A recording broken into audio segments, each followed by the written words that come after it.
Hi, everyone. Thanks for the change in venue flexibility.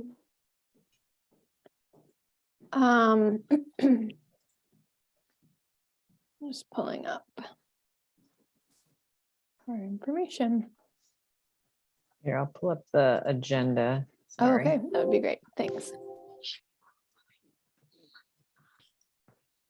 Can you see that? Yes. Yep. Super. Which I don't know. I mean, we always start with the same things. Lo and behold, call to order. Okay, so let's just take a quick attendance. Or you sort of did that already, Angela, didn't you? No, that would be good to just go Okay. through since we're remote. Sure. Okay. Let me see here.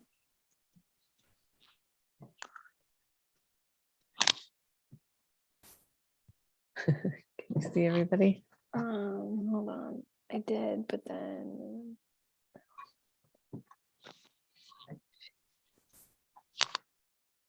Three. You guys are lucky tonight. I'm gonna have to be on mute quite a bit. I'm in the hallway down there. That's a Okay, well, relief. I think usually, Roger, if you are on mute and you have a question or something, if you do the raise your hand, sometimes it'll play a little noise. So we'll get to you. Okay, we'll just take a quick attendance this way. Sorry. Roger is here. Here. Okay. Steve Berg. Here.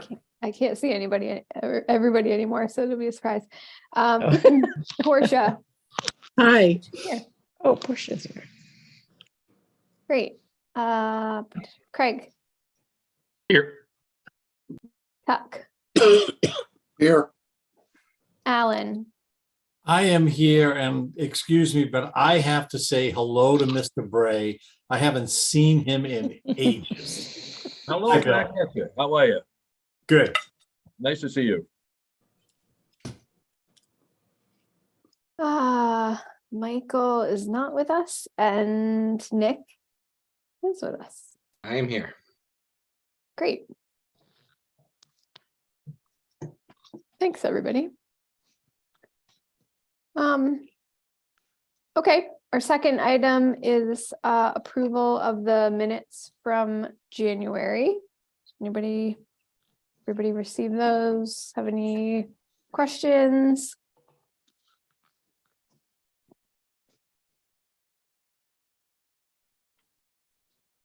No, great, perfect minutes. Would anyone like to make a motion that we approve them? I motion to approve. I will second. Great. Let's take a vote. Roger? Yes. Tuck? Yes. Nick? Nick, do you Am I a vote? voting member? I don't know. Yes, you are. The I am. liaison on this committee, our chart, yeah, our. Well, then I am when in we set it favor up of is- approving the minutes. Great. This is a very powerful committee, Nick. Yeah. It has to be if you're on it. Craig? Yes. Alan? I'm in the same position as Nick. I'm not sure I'm a voting member. You If are. Since I am, Yep. yes. I can share that again with you guys if you want. It does have a specific, very specific I- makeup, our I think transportation everybody committee. is, unless you're not. I think we have one alternate. Which Yeah, that might be is me. correct. Yeah. Okay. Oh, and I forgot where we left off. Alan voted in favor, Portia, Yes. and Steve, Yes. and myself, yes. Great. Okay, next up is our townwide transportation study kickoff.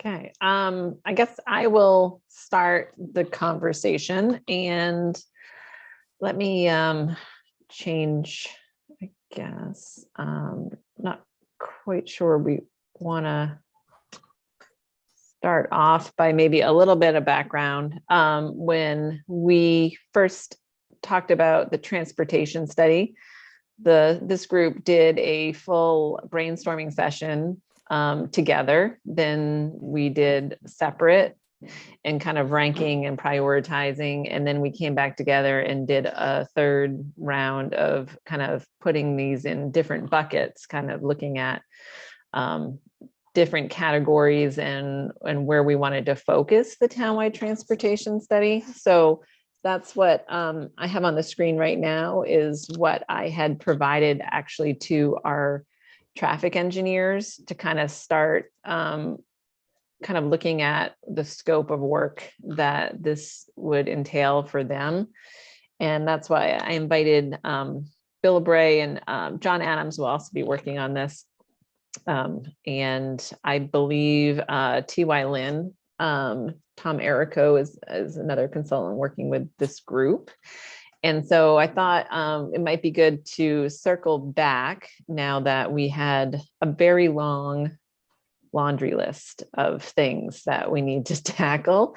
I think it's important because we do have a finite amount of money and what we can get from the transportation study. And so what Autumn and I did meet and had another brainstorming session, I guess, with the consultants to try to kind of walk through prioritizing or identifying what you guys had spelled out and looking at how we might kind of lay this out for you in a way that our expectations are set to know what we're going to come out with in the other end. I think it's important to look at this as kind of, because it's townwide, it's going to be a pretty high level study to start.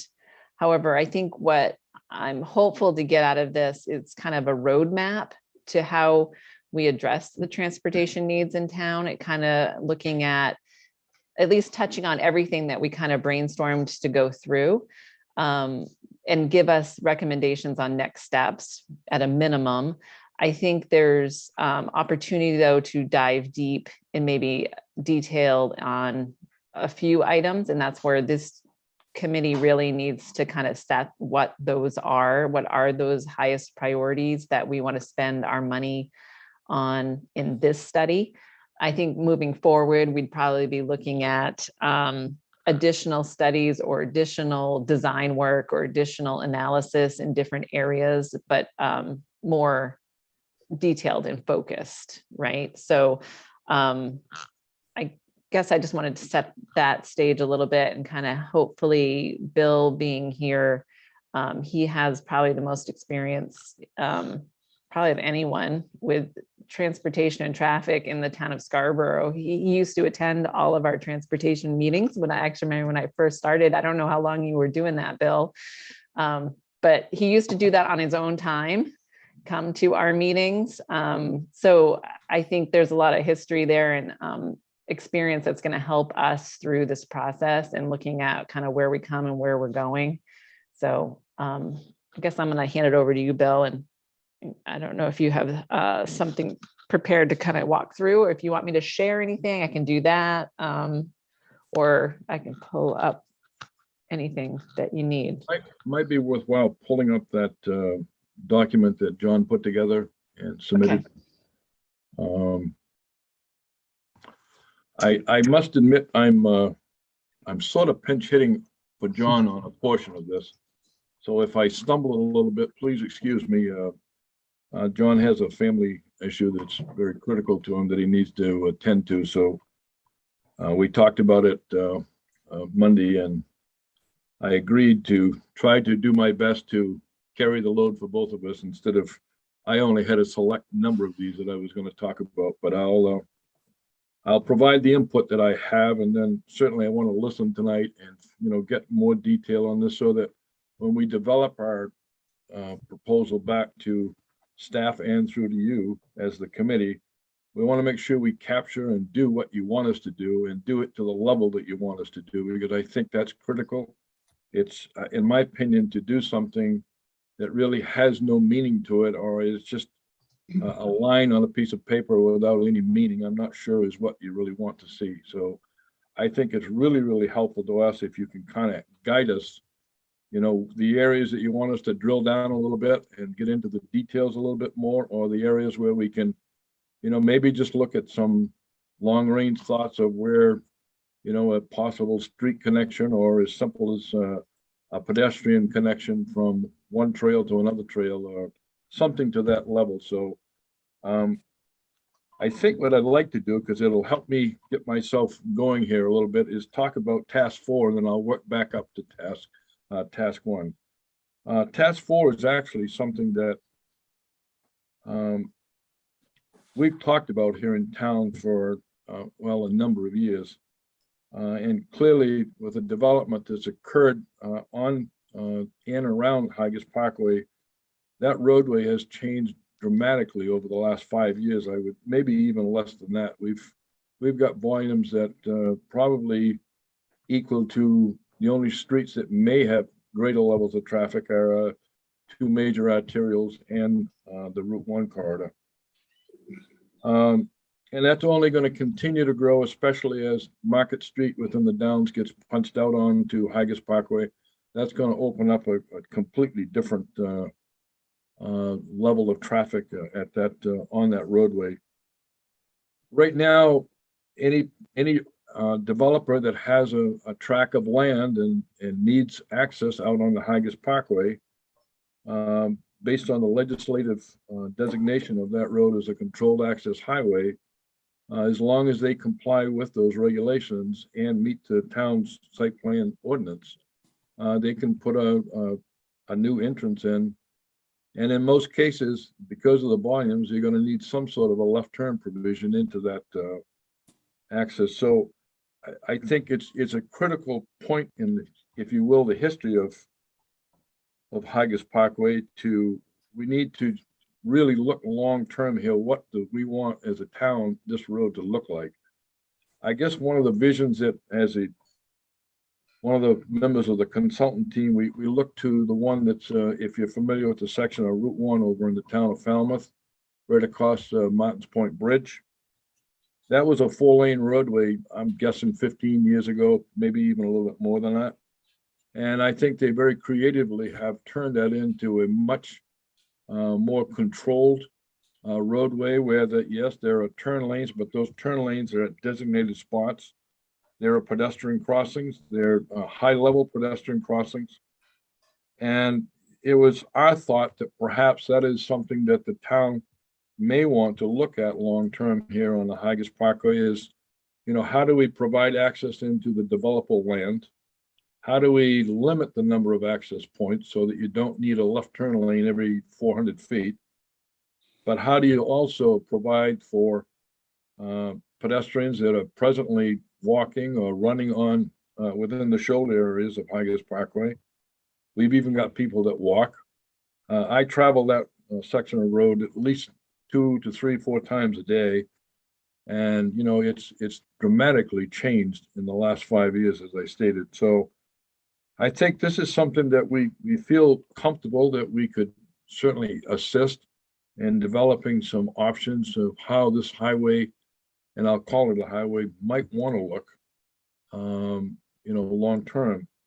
I guess I'll leave it there, and, you know, certainly love to hear what people's vision is for Hygges Parkway and help us, guide us in putting our proposal together.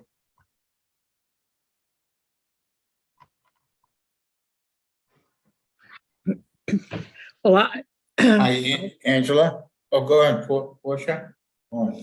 I guess I would speak in saying that, particularly thinking about the Falmouth Bridge, which we go over a lot since we go to church up in Falmouth, is the ability for runners and bikers to use that safely, even though there is a significant amount of traffic.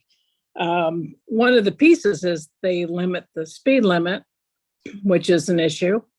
But the other thing is that they provide safety corridors for runners and bicyclists that I think is also important. So go ahead, Roger.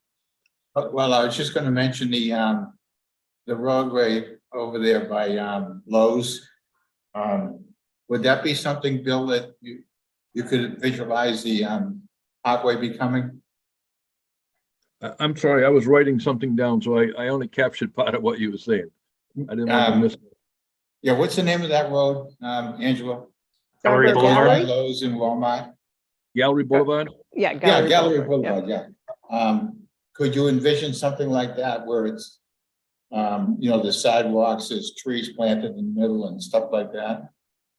The one advantage that you have, and I'll answer it, but I'll just provide a little bit of data. Hygges Parkway, if I'm not mistaken, is either got 110 or 120 foot right of way. So there's a lot of room there to do an awful lot of things. Now, yeah, you've got open ditches and you'd have to be very creative how you do that, but we could easily put a 10-foot trail probably on both sides of Hygges Parkway, off the edge of the pavement. There's certainly room enough to put in center turn lanes or an island exactly like Gallery Boulevard, where we've got designated left turn lanes over there into the Walmart area, over into Lowe's or whatever it happens to be.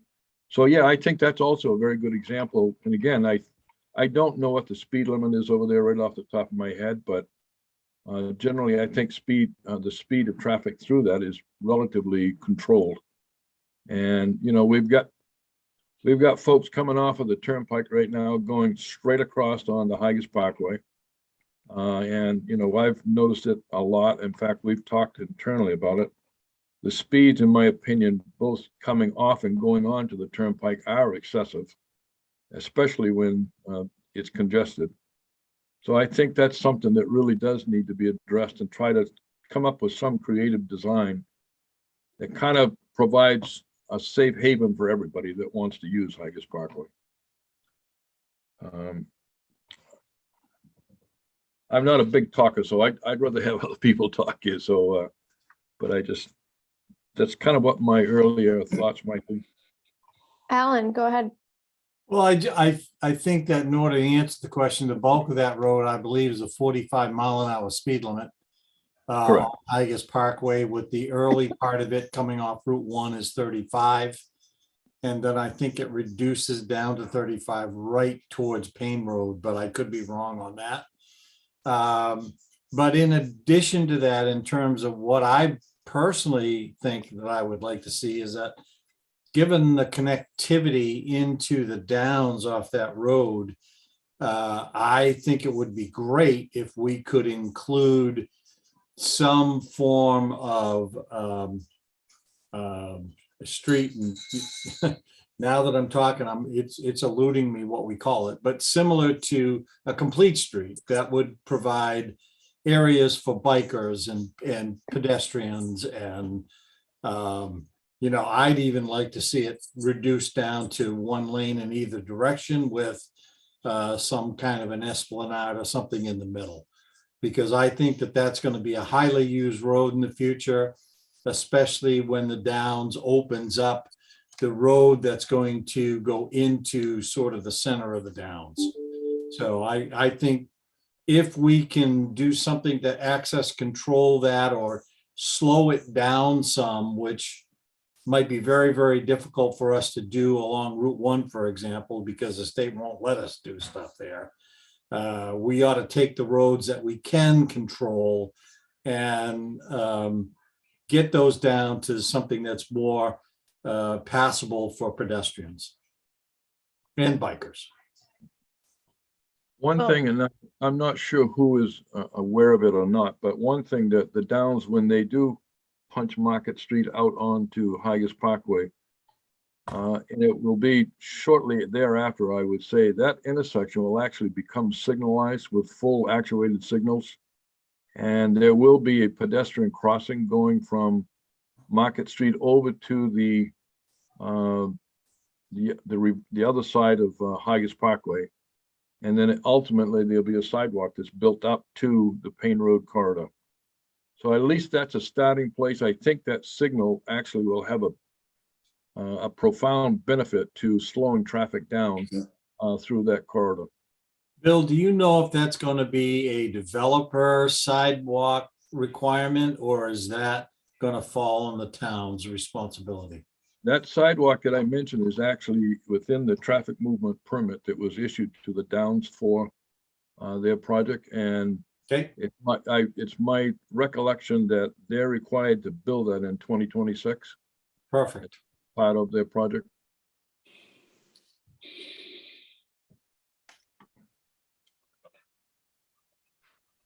Bill, Alan brought up, I guess, one of the comments that's going off him. He had mentioned about like Route 1 being different and where we're able to do things. So I guess I wanted to also just put in context that Higas Parkway is a limited access highway.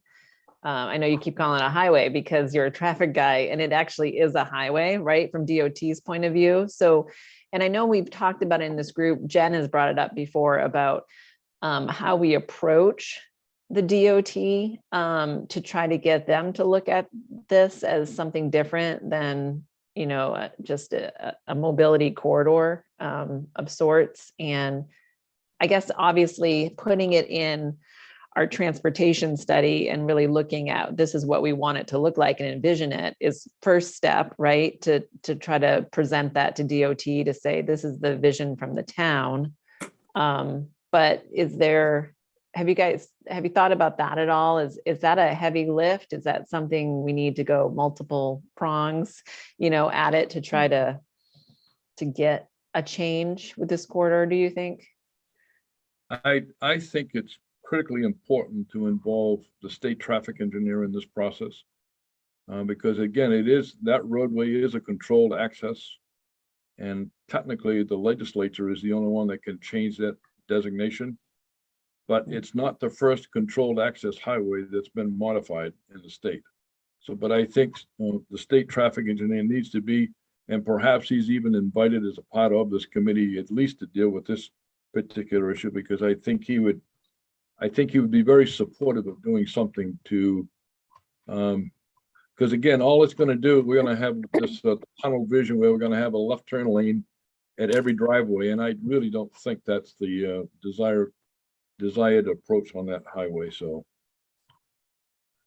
I also just worry that all of the changes coming, at least at this point that we know of, there's, you know, there will be others that we don't know of at this point. But we are absolutely teeing this corridor up to be a hotspot for additional high crash locations with the addition of a traffic signal in the middle of a 45-mile-an-hour zone or any other left turn lane pockets. So, you know, the road's not straight, luckily, because otherwise people would be going even faster, I think. And so, you know, anybody coming quickly around even, you know, the slightest bend, and either coming up on someone slowing down to take a right, coming into the lane of traffic from a use, you know, adjacent. I think this is a good, you know, worthy of certainly looking into further, and to the extent that we can preemptively, you know, try to avoid accident reduction strategies, basically, I think would go a long way here. For vehicles. And then I don't think this is, I think this is a really, as it becomes a more critical corridor for all of our other types of activities, we should absolutely expect to see an increase in number of people biking and walking out here. And that and 45-mile-an-hour zone just really doesn't mix well. So I think we are at, you know, we have a great advantage here in that there's a lot of space to work with, as Bill mentioned. And so I hope that we could take a look at what some separated facilities would look like out here. I think we have an opportunity with Haggis that we didn't have with, say, Gorham and Black Point, to say, this is what we would like our roads to look like. Mhm. This is how we would like to structure pedestrian and cyclist safety in the event of high traffic areas that, and involving perhaps the DOT, that we can then begin to look at some of the Route 2 situations and say, how can we maybe migrate some of this thought into Route 1 so that we begin to have a more consistent approach to how we approach high traffic areas. Not that I want to see the town rush through in making decisions regarding Haggis, but I will say, at least based on my experience working in the community here, I would think this should be viewed as a somewhat high priority to get a plan developed so that you can prevent it unraveling even further than what it already is. Because again, there's multiple developments that are pending. There's other traffic loadings that are coming in from both intersections, Route 1 and or the Turnpike. And I just would think that it would be very, very important to try to develop a plan where people can support it. You get the support from the Maine Department of Transportation and try to move this forward as a blueprint for how you want to proceed. Can I ask Bill a question? Bill, it seems to me that there's already a prototype, and you mentioned it before, Route 1 in Falmouth. And I assume the residents in the area there are very pleased with the way it's turned out. And what about the state? Are they pleased with the way that's turned out? It's based on my understanding, yes, that both parties are, but I really haven't spoken to a lot of people in Falmouth, but I know that the state traffic engineer was behind, working on that project with the town of Falmouth. Now, the one distinct difference between that section of Route 1 and Haggis Parkway is that the section of Route 1 was not a controlled access highway. Haggis Parkway is, and there's a whole different level of government, if you will, that's got to be reached out to and try to change what's the legislature's already adopted, at least the actual strict rules of it. I'm confident that we can do it, but it's going to take some work.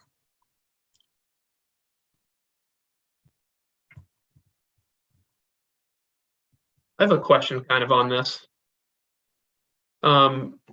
Just thinking about cars getting to the highway, like what do we anticipate like the easiest way from Oak Hill to exit 42 would be moving forward? Because I think people are just going to default to whatever's quickest.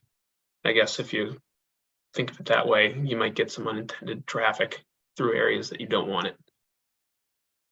I would say the easiest route to go from the Oak Hill area to the interstate would in fact be come down Route 1 and just make a right turn on the Haggis Parkway and go straight on. I mean, that's the connecting road to the interstate. It's the only interchange in the community that's actually in the town of Scarborough, other than the other end of Route 1 down where the spur is. So I can't think of anything that would be any quicker to get there to travel in that direction. I guess I was just thinking like through the downs or something else, I guess would be. I think the roadways in the downs are going to be a much lower classification of roadway, and there'll be some cut through traffic between Route 1 and perhaps Payne Road, but I don't really see a tremendous diversion of traffic traveling, traffic traveling from the Oak Hill area onto the interstate. I think they'll continue. If you look at the traffic volumes down at Haggis Parkway, there's a very, very heavy right turn from Route 1 south going on to Haggis Parkway. And then the reverse happens, especially in the morning, an extremely heavy left turn that goes from Haggis Parkway to go north on Route 1. So I think it kind of describes exactly what happens down there. That's the two feeders. There's also a very heavy double left turn lane turning into Haggis Parkway, both in the morning and a slightly lower volume in the afternoon. So that's the real purpose of why that road was built, back in, well, I'm not quite sure exactly how long ago, but it's been at least 20 years that I'm sure of.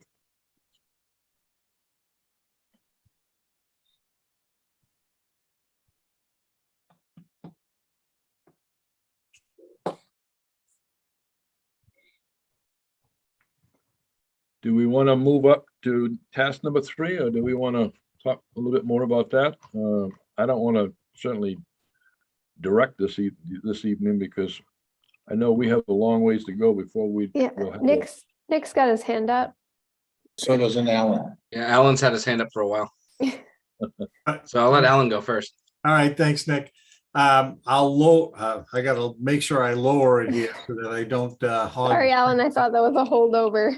Yeah. Again, a question to Bill. I think one of the differences, or I'm curious to see if you see the difference as well. But I know that we're going to be viewing the Route 1 corridor down through Falmouth, at least from a long-range planning perspective. And to me, the huge difference between that and Scarborough Route 1 is the amount of pass-through traffic that they see. So I'm just wondering if you feel that that is a true statement for me to make or not, of traffic coming up Route 1 through Scarborough versus the traffic going down through Route 1 in Falmouth.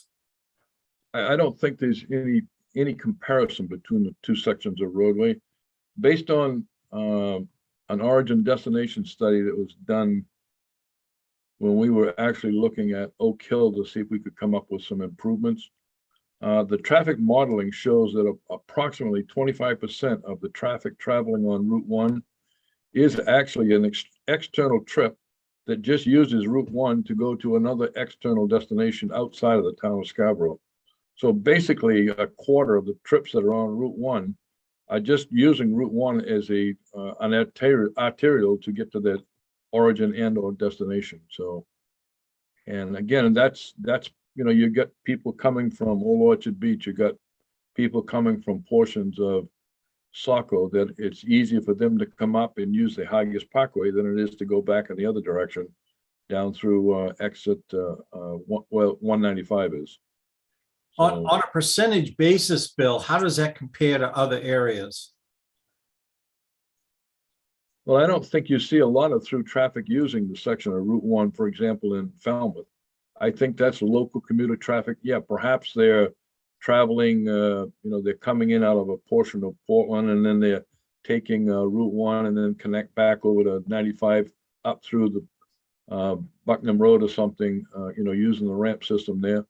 So I don't think these, the volume of traffic on the section of Route 1 in Falmouth is, if I was to guess, I would say it's maybe a third of what the traffic is on Route 1 in Scarborough.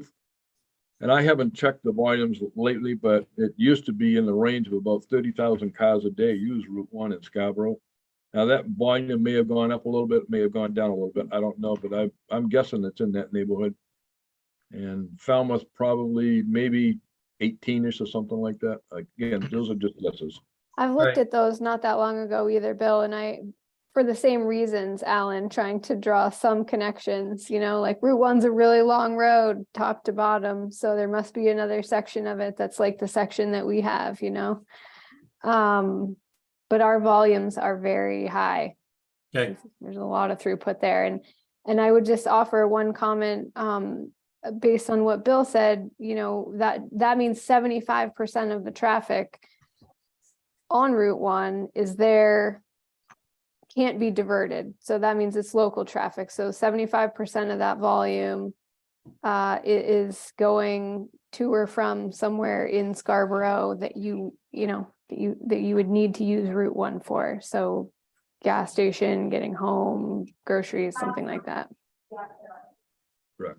Thank you.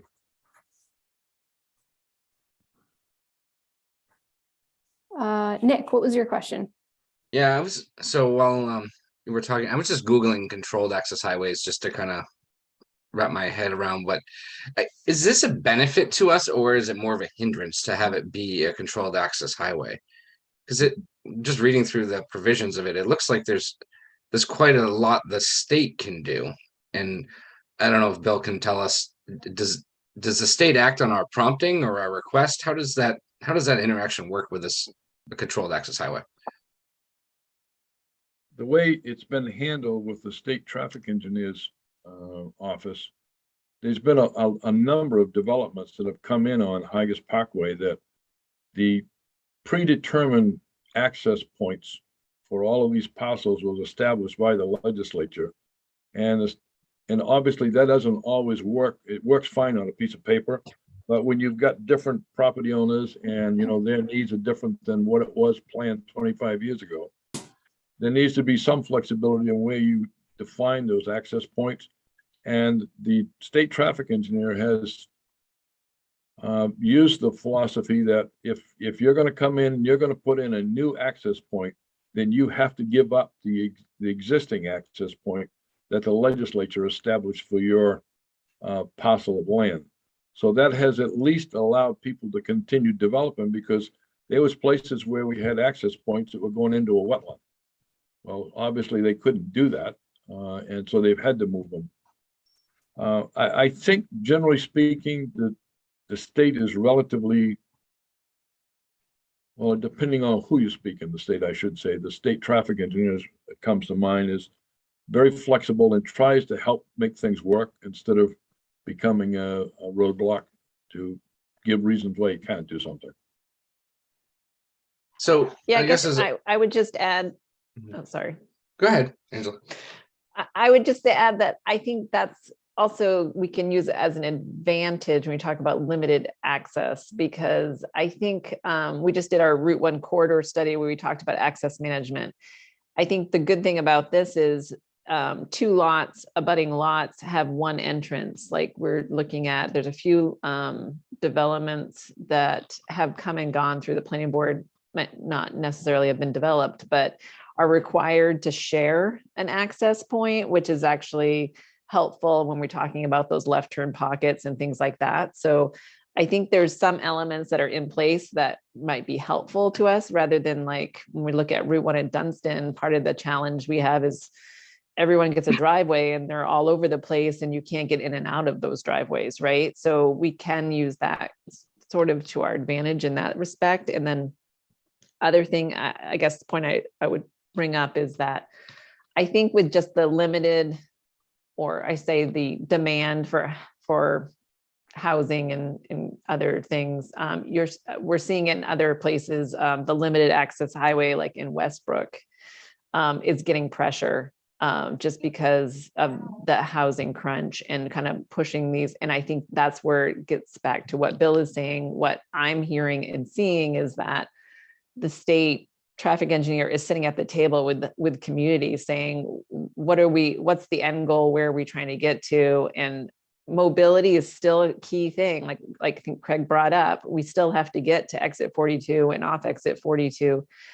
But with a corridor as wide as that is, there's opportunity to do both, right? Because people are going to be there, like we saying, people are there walking and biking and running in an unsafe situation. We might as well try to accommodate. They're coming whether we accommodate that or not. It's what we're starting to see. And I think the state is actually part of those conversations, which I think is helpful, and they're seeing it too. I think the other important piece of that would be for us to advocate on our own behalf with the state about the importance of our own complete streets policy and implementing complete streets in our community. And yes, this is a limited access highway that the state controls, but it's in Scarborough and these things are important to us. And so, you know, with that sort of framework and that in our corner, I think hopefully Steve can work with us. I also wonder if this would be, depending on how quickly we can get some of this information pulled together. There's a couple of federal grants and funding opportunities that are coming to mind that I feel like could potentially be a good fit here. None of this, as you can imagine, will come inexpensively. But the best way to position yourself for certainly state funds or beyond is to have a master plan in your pocket that says this is what we want to see here. And then just my one final thought was whether we call it complete streets or I think the access points and mobility and user friendliness are huge and important. I also wouldn't mind to see Scarborough start to take a turn to keeping an eye on the aesthetics as well. I think Haggis presents a really unique opportunity for us. It's almost a blank slate, pretty close. So I think whatever it is that we hopefully pursue as a design, that we keep in mind that it's actually a really good gateway into Scarborough and can be a really good representation for people coming into the community to show them, what Scarborough really is. And it's a beautiful location. So anyways, that was my final thoughts on that. Let's go to Roger real quick, and then after that, we should probably move on to task number 3. Yeah, I was just kind of curious to, based on what you said, Jen. I imagine the state's going to be receiving some federal money as part of the infrastructure plan program. And it would seem to me that when the state receives this funding, they're going to be looking at where to apply that funding. So it's going to be critically important that we have plans in place so that the appropriate people know what's going on to take advantage of this opportunity.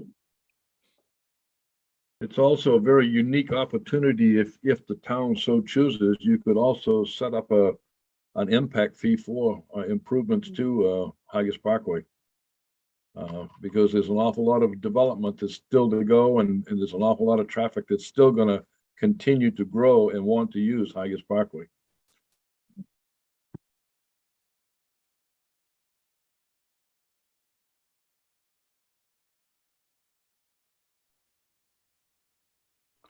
Shall we move up to task 3? Or do you? Sure. Okay. The 3 and 4 are more of my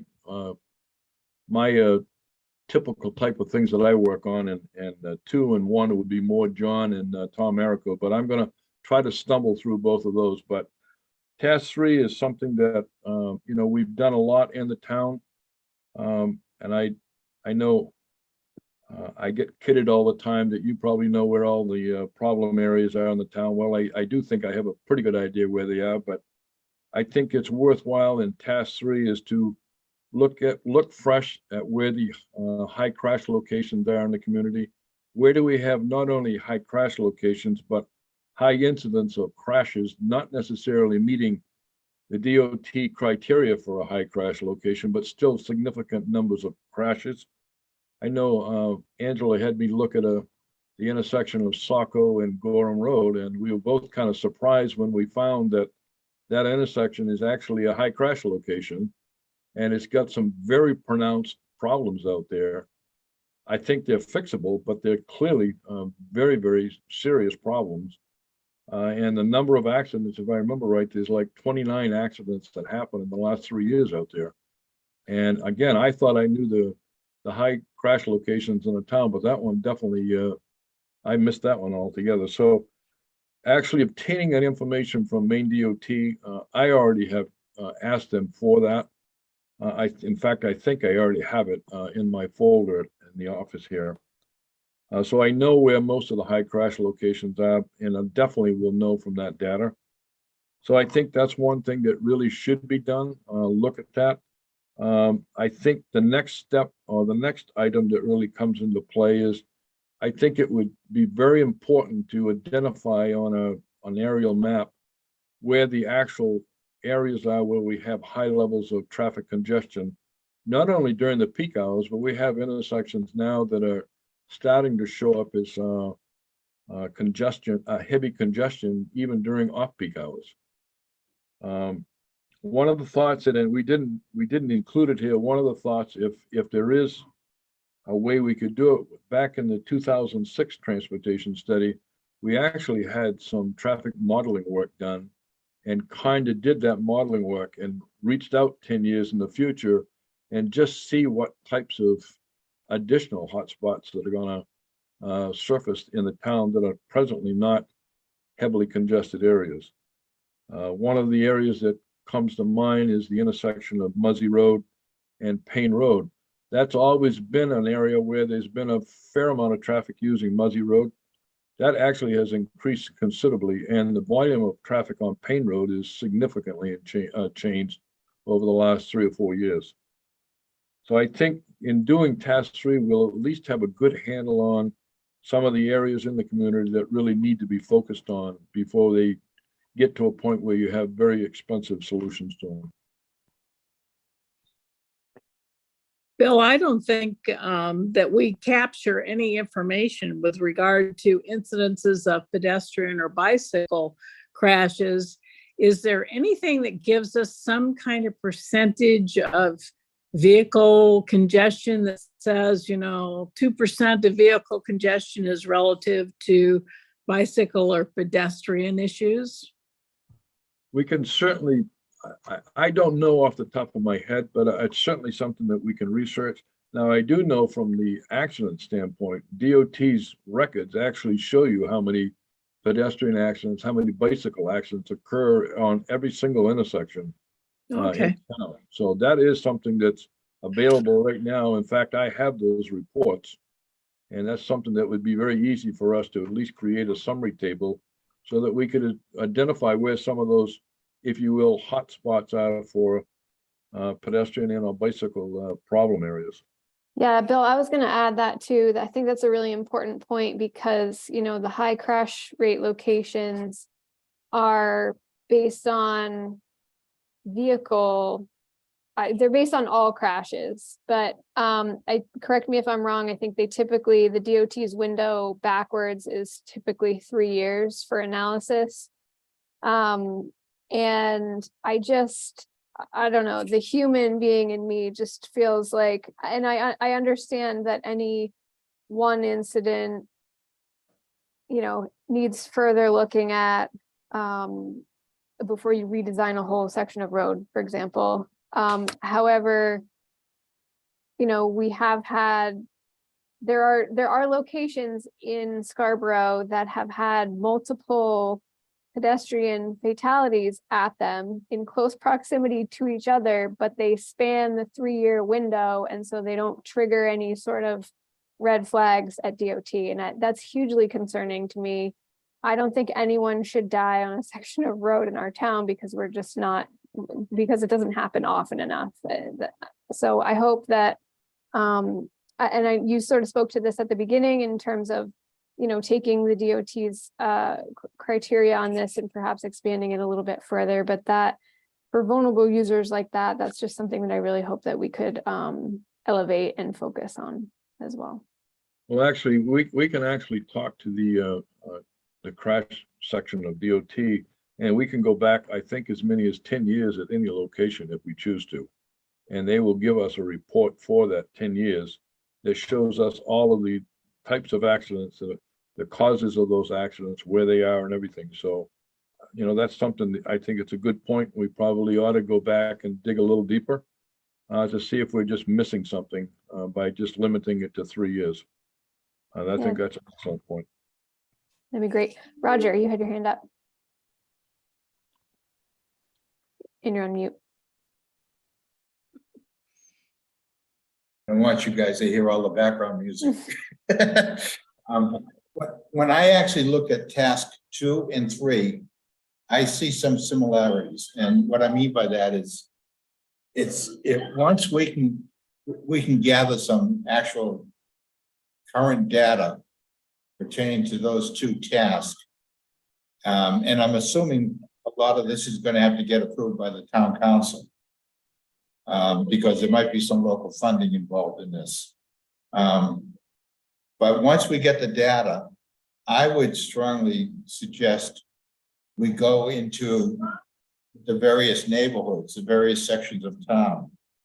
Just whether we do it on Zoom, similar to what we're doing right now, but let those particular neighborhoods, for instance, like down at Pine Point, let them know we want to talk to them about their particular area. And this is the information we have.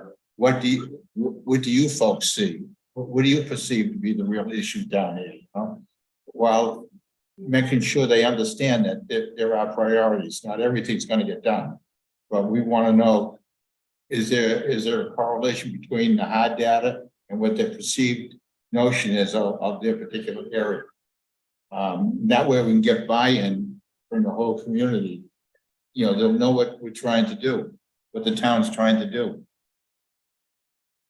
There is, GP Cog has a website out that's open right now. I'm not sure if they leave it open forever or if there's a close date on it, but, it's an interactive portal where anyone in the GP Cog region can drop a pin on, areas of, concern. So places where there's any sort of transportation issue, safety problem, love it. You know, I love this intersection. Anything like that. And I've been monitoring that, you know, here and there over the last couple of weeks. It's very interesting to read about what people have inputted. So I mentioned that because I don't know if that's something that we could just straight piggyback on, or it could at least be a model for an interactive ongoing tool that we could use in terms of public outreach to try and solicit additional feedback like that, Roger, such that people don't have to worry about attending like one single meeting to provide their input. But yeah, I think it's relevant to actually a lot of these tasks. The only problem, Jen, with doing something like you're suggesting is that requires somebody to actually do something. You know, Well, I think and- it's easier to pull up a website than it is to go to a public meeting. Well, I'm not saying go to a meeting, maybe do it by Zoom, something like that, where we can say that, you know, like just announce in the Pine Point area on a certain date, we're doing a Zoom meeting. And, because we want to talk to you about your concerns with everything traffic, whether it's pedestrian, bicycle, whatever it is in your area, you know, and present them with the current data and see if it correlates with what their perceived notion is. But, you know, based on what I've seen in the past, when we've gone down to Pine Point, it's been a pretty good turnout. But I'm not sure somebody's going, I mean, look at the bulletin that the town tries to send out. I mean, you know, I'm not sure, but I bet you a very small percentage of people in town actually get the town bulletin. And it's right there for them. All they have to do is click on it. So that's my concern.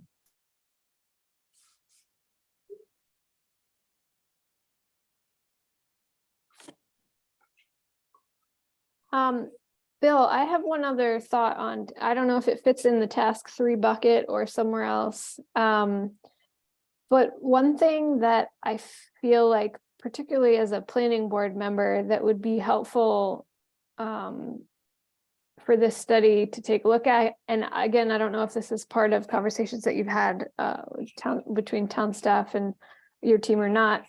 But, you know, when we review applications that come in that are going to have impacts to our transportation network, everyone's required to, you know, as their application deems, they're required to submit a traffic study, and this typically has information for us on how many trips this project is going to be adding to our network, and roughly 30% of those are going to take lefts and 30% of those are going to take rights.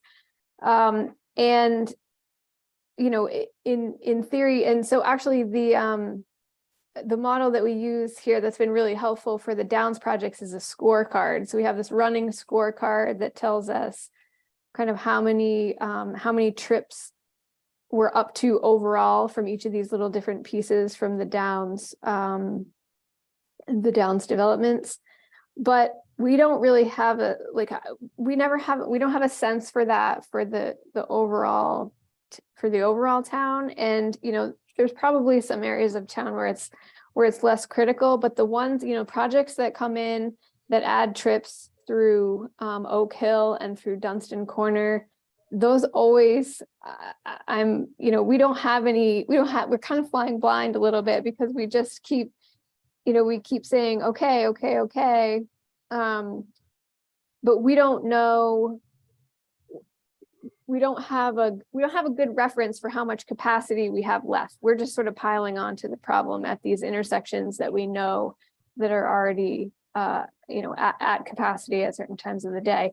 And so, again, I'm not sure if this is relevant for this particular task of the master plan, but if there was a way that some information could be presented to the planning board and probably the council and anyone else in town that may be interested, that says, here's where we're at, and here's about what we have left for capacity, or we're level of service D and we can only go down to level of service F before we have backups that are double what we're seeing right now, something like that, some sort of tangible things, such that we, the planning board, and potentially the council, and then maybe other people who are coming to do additional projects in town, might reconsider how they connect onto this network in a way that lightens that impact. I don't know if that makes sense, but it's like sewer capacity. At some point, you can't just keep adding sewer flow. You have to increase the pipe size or increase the pump station. And actually we do keep tabs on that at the planning board, because everyone's required to come with the capacity to serve letter from the sewer district. So we don't have that. No one's checking like overall, yep, we can take you on. That's something that I feel like would be helpful in the long term. Let us explore that as we kind of look, drill down into this a little bit more. It actually sounds like an interesting thing to see if we could come up with some process that might work.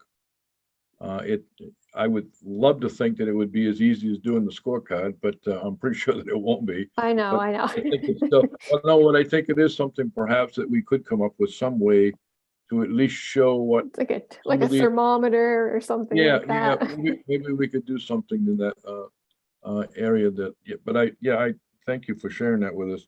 There was a couple things that I didn't mention, and I'm trying to read and talk at the same time here, and I'm not usually that coordinated, but I didn't talk about access management, and then I also didn't speak about roadway connectivity. I know for years now, and we've had some success of trying to interconnect especially commercial properties, but even that's been limited.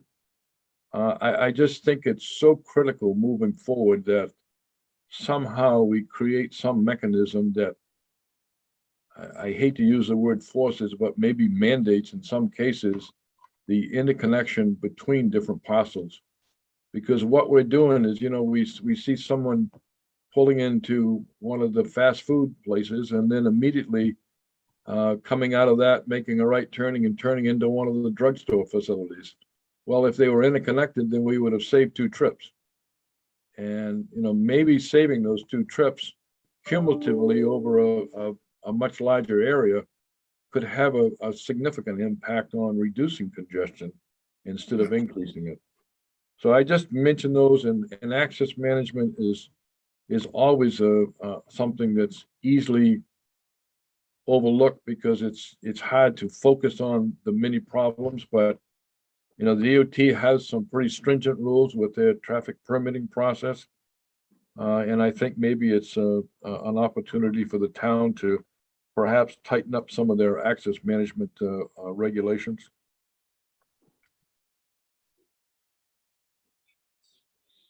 Yeah, Alan.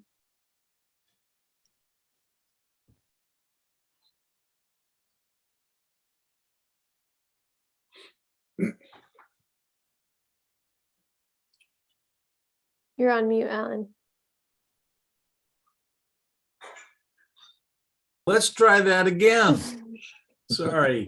Kind of a follow-up to your question, Jen, and a question for both Bill and Autumn. I thought that there was a requirement that whenever an applicant came in front of the planning board, that any traffic studies that were done had to include any project that had been previously approved by the planning board whenever they looked at any traffic light situation and the quality of that and the rating of that intersection. Is that not the case? Because I thought that was the case when I was on the planning board. Generally speaking, when we require an applicant to perform a full traffic impact study, we would define the study area based on the volume of traffic that that site generates and the distribution of that traffic to the roadway system. So generally speaking, you know, a project that's going to add another 100 trips to the in the peak hour, they very well would be required to look at the capacity of the closest intersection, perhaps in both directions from the development. And yes, they would, you know, in some cases, they're required to add travel lanes. They may be required just to do some simple timing of the intersections, signals, whatever. But, you know, we use that when it's appropriate, but it's hard to do that. You know, if the first major intersection is a quarter of a mile away and it really has no bearing on that project. So I think we still do that, Alan. It's just not maybe as frequently as we used to, because the dynamics of development in the town obviously have changed significantly over the last period of time. We don't have applicants come in one at a time, Alan. Well, no, I do appreciate that. If But I'm we just did, saying, if you're bringing in a major development, then the intent was, and my question was previously approved. Mm. So we know what has been approved, and therefore, even if hasn't even started its development yet, you would think that if they were causing 50 more trips through Oak Hill, and another development was coming in that was going to cause additional traffic coming through Oak Hill, that we should be able to determine what the flow rate is and whether that intersection is a B, C, or a D, and what is this new project going to do? And I thought that was under, I thought that's the way that supposedly the traffic reports that we were given as a planning board person, that should be included in that. I'm surprised to hear that it may not be. To be honest with you, Alan, I misunderstood your question, and I apologize that. What I think you're referring to is what is referred to as other development traffic. And through all of the main DOT traffic permitting processes, an applicant is absolutely required to account for all projects that are either approved or in the process of being approved, have to add that on to their baseline conditions before they even look to see what impact their particular project has on a particular intersection. And any time in the town that we're doing a traffic study that the project doesn't require that DOT permitting process, we also require that applicant to, in fact, account for that other development trips. Now, there are exceptions to that, I will say that, but in most cases, they are, in fact, required to account for those other development trips. All right, thank you. Yep. And I think that's what you're seeing more and more with, obviously, everything coming in now is post the Downs, right? Their TMP, while the Downs hasn't actually, not seeing all their traffic, the amount of traffic that they are permitted for through the state, every little thing that comes in has to account for that traffic plus their traffic, right? So it's actually a pretty big obstacle. And so, yep, that is accounted for, even for any little project that comes in there after the Downs, right? So that's a big task.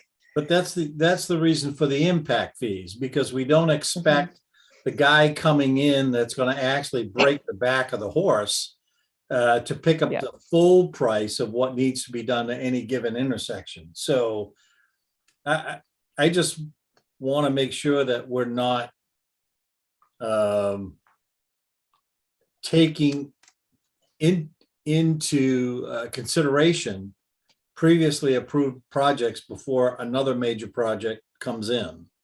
So that we don't have a situation where we may have a B-rated intersection and the next thing you know, it's an E. That's all. I can assure you that when I'm reviewing traffic impact studies for projects, that I absolutely account for that each and every time, unless there is a reasonable alternative to that. In some cases, again, there are always exceptions to that, but the majority of the time, that's a requirement of a traffic study. Okay. Roger?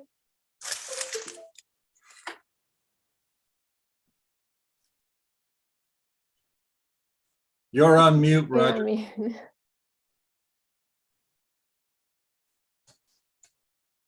See, that was the most important part I was gonna say too. Regarding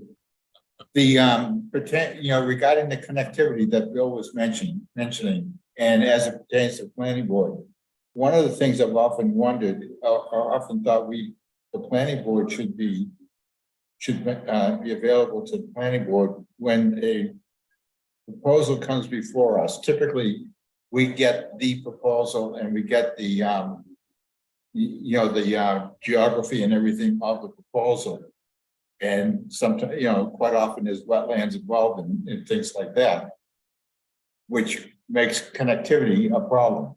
Now, if we, at the same time, if we were to get the surrounding land that can be developed, we can maybe take a look at how that particular project before us is going to be developed, and will there be a chance for connectivity to a future development adjacent to it based on the geography. But right now, we don't have that. We don't get that. So consequently, we tend to say, okay, we want all the homes down here on this section of the property. The rest of it's going to be wetlands. And then the adjacent property, that's how you end up with all these dead end streets.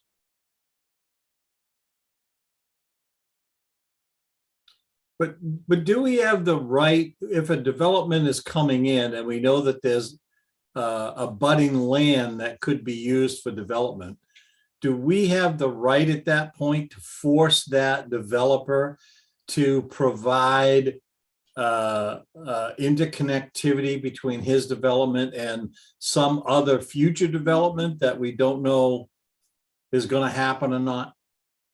I don't know. Yeah. I don't know. In my experience, we always did. We always required a stub to another development. That's the decision, you all have to make with this transportation plan. That's one of those ordinance amendments that can come out of this that we need to think about. Requiring cross-access easements when a commercial development comes in on Route 1 and we know there's 2 vacant lots on either side of it, providing access so we don't get 2 curb cuts. Residential development requiring a stub at certain locations. Yeah, it seems it could seem unfair, first in gets to decide where it goes. But that's what I'm used to that. It works well, but there's also a higher level of development. It's faster and more intense too. So it's almost really necessary. But I think that's something that the town has to decide.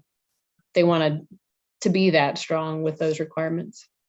As it pertains to residential development, so a lot of times it's not a lot of choices. There's so much wetlands that there's only certain places that, a legitimate road to go through.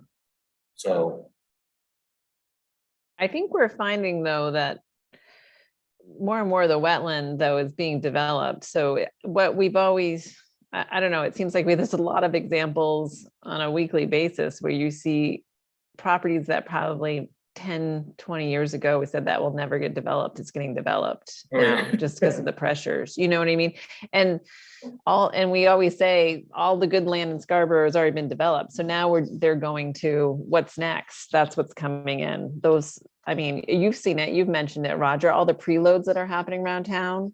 That's because the soils are not good. They're marsh, soils. So, Yeah. so that's what you can never say never, I would say, when it comes to development. And I guess the other thing Autumn pointed out about, we're talking about even in the commercial areas like Route 1, I think it's important too to have something in the ordinance for the planning board to use, not only because of if we're talking about vacant lots on either side, any lots, even if you think, like you said, well, that development's been there forever, the redevelopment that's going to happen, I'm looking at like the rezoning that happened in Dunstan. That's, those single family houses on Route 1 they're been rezoned, right? So that's commercial developments coming, and to try to keep that ahead of that, right? To know that the planning board has the opportunity to, said, just get to the edge of your property to have that connection for an easement, and kind of look at as development or redevelopment happens along the Route 1 corridor, they can connect into that. So I think there's a lot of opportunities if we're not short-sighted to say, oh, well, that's 5 years out, 10 years out, we're not going to make them do that then because that'll never happen. You know what I mean? I think we need to get ahead of those type of things.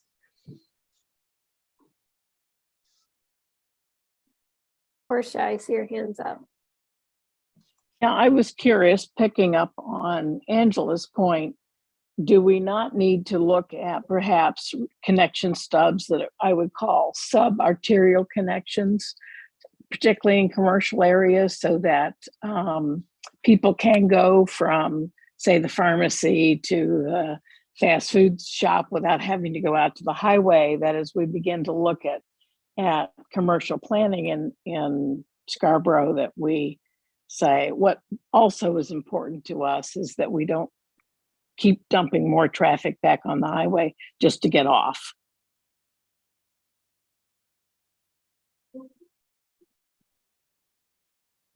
I think that's a very important part of connectivity, actually, is to make sure that you try where possible to minimize or basically provide for that connection between adjoining properties, because what happens if we wait too long, then the only solution is you need to go in and negotiate with each property owner to try to come up with a way to snake a connection between multiple properties. Whereas if you can plan ahead of time, then you don't need to go through that process of trying to broker a deal with the property owners. I know folks that are familiar with the city of Saco, especially down through the Main Street corridor. They've struggled for years down there trying to find a solution to get all of the traffic somehow off of Main Street, or at least divert some of it. And they've actually had to try to negotiate with some property owners to provide a connector road that falls in behind, or what's sometimes referred to as a backage road, where you can actually bring traffic, that comes out of one of the fast food stores and can jump on that backage road and then come back out to the drugstore versus going back out on the Main Street. And it's been it's a struggle for them over the years, at least based on my knowledge of the area.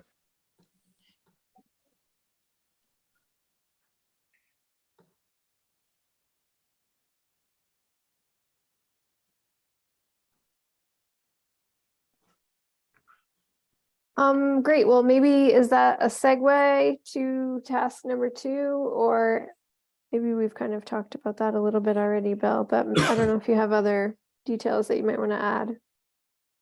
I guess the only thing that we kind of tried to, what we tried to do, just expand this a little bit here. Originally, it was just connections to the Eastern Trail was the main focus, but clearly there are other destinations in the town that also are very critical, that, making sure that you have those connections. Then you're looking at traffic calming. I've dealt with traffic calming when I was working for the city of Portland, and obviously we've dealt with it in a number of places here in Scarborough. There's so many different ways to implement traffic calming measures that kind of balance the needs of traffic and the other users of the roadway. I think perhaps the town needs to re-examine their ordinance provisions for traffic calming and maybe expand those to include some other options in certain circumstances that might be appropriate. So again, that's something that we would like to see perhaps, you know, a little bit more detail and kind of get some ideas from other communities and then try to share some of that information with the town of Scarborough. I think one of the things that we struggled with when we were just talking amongst ourselves on this task 2 was how do we get the information to help us identify the pedestrian connections that are necessary or needed or wanted. And I think Roger's idea certainly is a great idea. We had even kicked around the idea that it makes sense to have some sort of a very limited postcard sent out where people could send back any information. I remember, just to digress for a minute, I remember when we were doing the 2006 transportation study, one of the things that I was doing is, as a part of that study, was I was actually looking at, especially out on I use Broad Turn as an example of it. I don't know how many subdivisions there are off of Broad Turn Road that are all dead-end streets. And when I was out there looking, I'd drive down all the way to the very end. And lo and behold, you look there and there's a path that goes, and I'm saying, where does that path go? And then I'd go to the next street, and sure and heck, that's where the path went to, is because the kids in the community, they wanted to go over and see their buddy or their friend over on the adjoining street.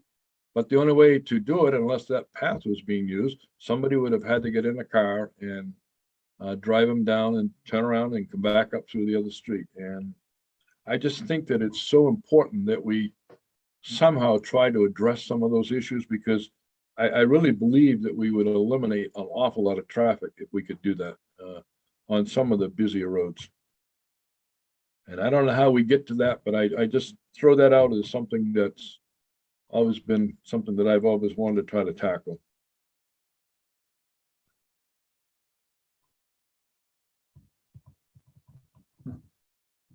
I think a big part of that is cultural for us because, you know, on the one hand, yes, those of us here, we understand the value in that in terms of keeping, you know, trying to keep as much volume off of a main line as possible. But for someone that lives at the back end of a cul-de-sac and maybe thinks that that's, you know, that's desirable because there is no through traffic, that's probably a bigger hurdle than, you know, cutting a path through the woods, I think. So I think it's kind of twofold in understanding where those connections are. Certainly, you know, there are ways to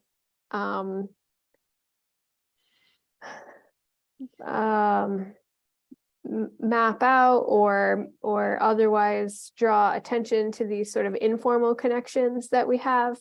And that's on one hand, but then on the other end of the spectrum would be, you know, at the ordinance level, like Autumn was saying, you know, make sure that future subdivisions understand that we're going to require a connection. So someday this may not be a cul-de-sac anymore. It's going to tie into to something, you know, to the other development that comes up against the back end of it. Portia, your hand's up. Yeah, and I'll go back to something that Mike sent in his email, which I thought was important. And you touched on it, Jen, informal connections versus formal connections. And sometimes the informal connections can do more to take traffic off of the road than the formal ones. But it is truly identifying some of those pedestrian cycle paths that may create shortcuts that allow people or cause people to use them to get from A to B rather than going out onto the road. And so I think we always have to keep in our minds the fact that connections is multivalent kind of situation, that you've got highway or paved versus some other kinds of connections, and not to lose track that we've got two different things going on potentially on that. Yeah, sure. And a lot of times they can serve multi-purpose, right? Like it could be, we're looking at it through a transportation lens, but there's a pathway connection in my neighborhood that that's a sewer right away between two roadway stretches that are not otherwise connected. And so that's a utility corridor too. And so where we have those, that's the low hanging fruit in my opinion.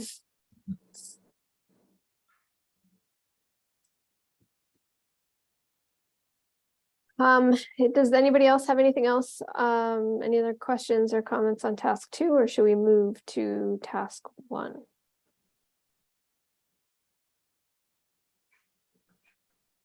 Great. Task 1 it is. Task 1, and again, please, Autumn and Angela, correct me if I'm incorrect, but I believe that task 1 is going to be pulled out from the transportation study and actually completed as a standalone project. We've already developed a pretty thorough proposal to the both Angela and Autumn, and how we felt that you need to attack that to be able to create a road impact fee, and we've isolated it to include a portion of the Payne Road corridor.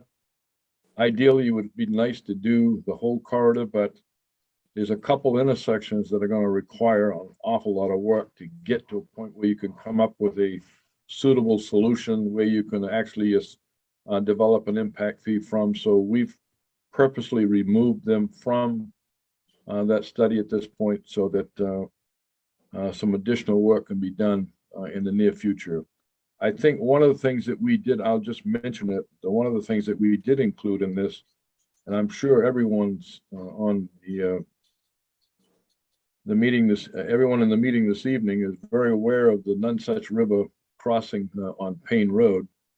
Obviously, that's a bridge that I'm guessing, I may be off, I'm guessing it's probably about 28 feet wide, whereas the road on both sides of it is 40 feet wide. We're going to be, next year, the Downs will be making some major changes to the Muzzy Road, Payne Road corridor intersection.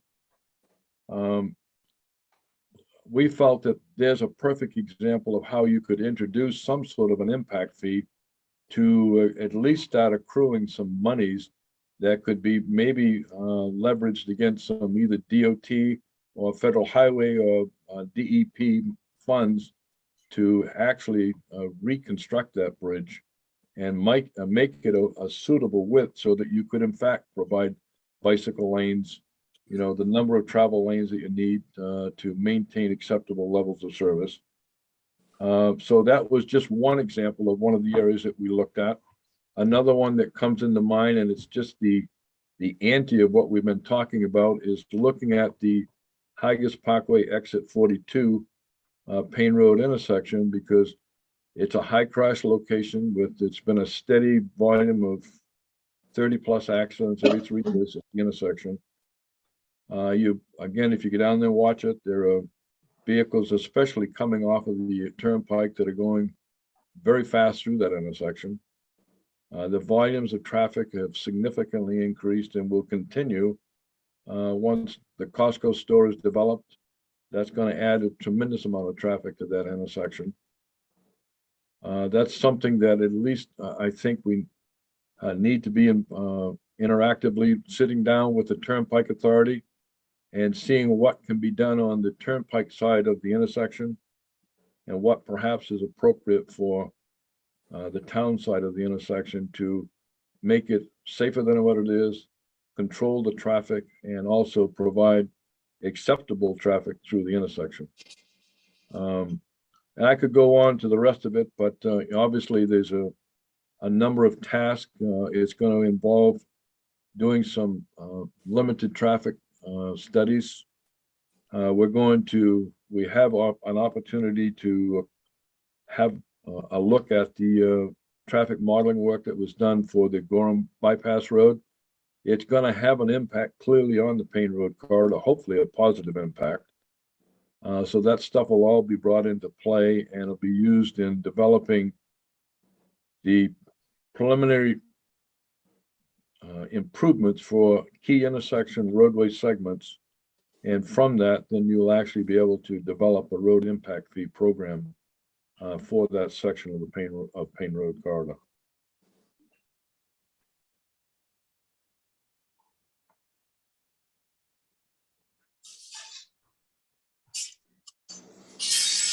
Yeah, I guess I'll jump in. I guess I encourage Autumn to jump in too, but I just wanted to, I guess, speak a little bit to that as far as what we talked about, I guess, where Bill had said it's a standalone project. I think what we found was if we want to tackle a lot of big issues around town with transportation, that the Payne Road corridor traffic impact fee would take up all of the money we have, right? So we really need to do that separately. So it kind of forced staff to internally look at what can we tackle in-house, and looking at the data ourselves and cost estimates and trying to, as Bill said, there's some obvious ones that have been problematic for years and have come up. And it's not just like picking randomly, it's ones that we see consistently with every development coming through and seeing with traffic movement permits, with traffic analysis to say, yep, we know this is an issue. Yep, that's the same. It's the same issue, same issue, same issue. And those seem like the low hanging fruit for us to maybe tackle in-house, to kind of look at and say, okay, we know we have to address these key intersections like the culvert that Bill was talking about. There's Gorham and Payne Road, which came up with the Downs TMP. While they're not showing that their impact is great enough to trigger the construction of it, it was enough for DOT to say, at least design it and provide a cost estimate. And so then it's handed to the town that we can start looking at traffic impact fees for that, right? So it's not that we're just randomly picking intersections. These are have historic data kind of backing up where we're kind of starting from. And then to that point is working into where I'm sure council will see from planning and from engineering CIPs coming forward to kind of keep moving that progression, right? As we work into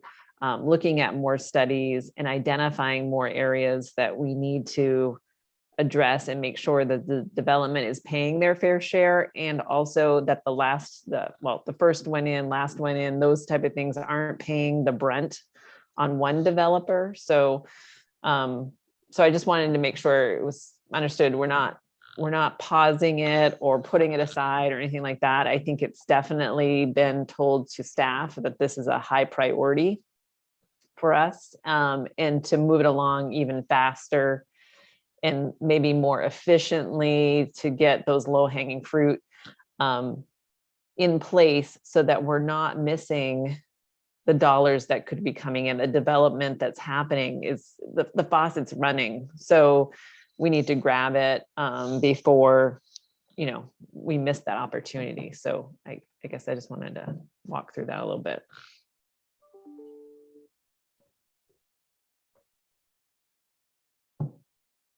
Someone had their hand up. That would be me. Oh, there you go.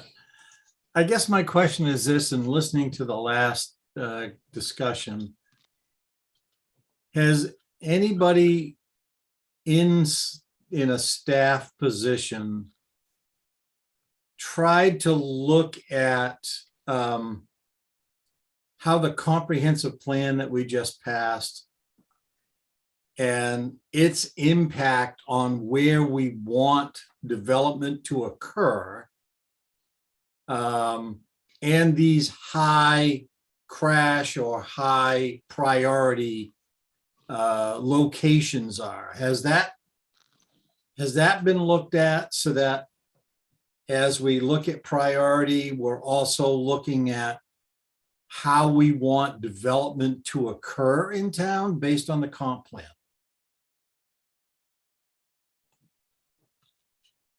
Alan, I think that's really part of task number 3.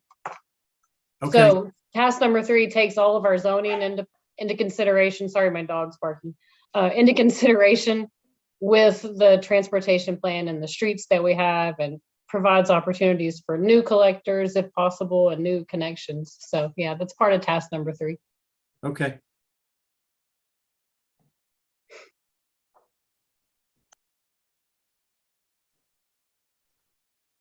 So I just wanted to kind of get your thoughts on this.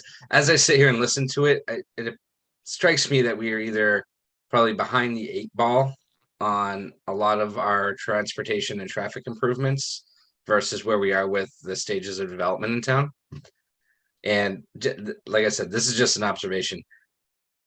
Or we're either behind the 8 ball, or the development is actually occurring at the same time as some of our planned improvements, but I don't think we're keeping up or getting ahead of it. Does that seem to be a pretty fair assessment of the situation? And if that's really the case, I have to keep going back to, like, what are we doing as a community to fix that? I mean, yes, we can keep working towards the end goal of making all of these improvements and making it better, but what are we, like, are we actually really taking any action to improve the situation rather than always playing catch up? And maybe that's just one of those things you have to live with when you deal with government entities. You're always kind of behind the 8 ball. You're always searching for the next dollar, and you're always trying to catch up with what's going on in the private world. But I don't know. For me, it gives me pause and reservation as to where we're headed as far as the future of development in this town, at least as it relates to our traffic and transportation infrastructure. Just a general observation. Yeah, well, I mean, I think when, if you look at just one piece of it being the financial end of it, we're not financed in the same way that the private development is. And so when, so we're seeing a lot of development right now, but because we don't get funded in quite the same way as private projects do, how do we get our funds? We get our funds either through impact fees that we're behind the 8 ball on. I think that's probably that's accurate. Our rates are old at this point, as Angela has said, or through state funds, or partnering with private projects, or they're municipally funded, or a combination of both. But yeah, I think that's a hard thing, Nick, and I don't know that Scarborough's in any different a situation than too many other places. And I guess if you were really out in front of the curve in terms of seeing a lot of development, you run a pretty high risk of overbuilding, right? So That are accelerating the rate of development because the Right. infrastructure's in place, They right? are- Yeah. It's a balancing act. I right. get it. Yeah. Maybe Higas Parkway is a little bit of an example of that, where that was built out a long time ago. I'm not sure Long when, time ago. long Right. before me.